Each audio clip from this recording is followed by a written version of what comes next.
In this video, I'm going to show you how to block x.com or Twitter words by muting words on your account. This is a really useful way to clean up your timeline, reduce posts you don't want to see, and control the kind of content that shows up in your feed. Whether you want to mute a specific word, a phrase, or even a hashtag, the process is quick and easy, and I'll walk you through it step by step. If this video helps you out, make sure to hit that like button and subscribe for more simple tutorials just like this. Alright, let's get started. First, open x.com and log into your account. Once you're on the main screen, look at the left sidebar and click More.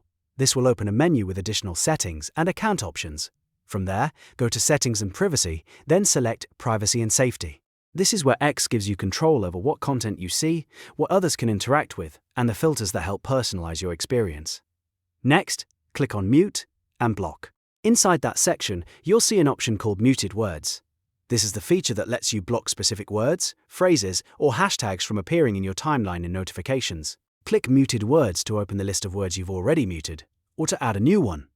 Now click the plus icon, the plus button, to add a new word, phrase, or hashtag. Type in the word you want to block. You can use this for keywords related to topics you don't want to see, names, specific discussions, or hashtags that clutter your feed.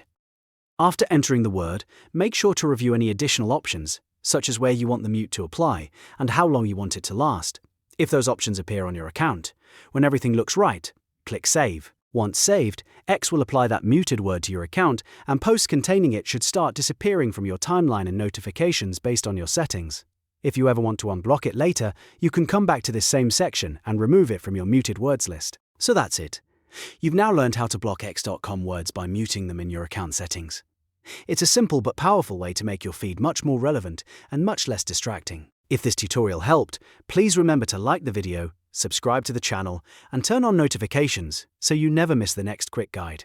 Thanks for watching, and I'll see you in the next one.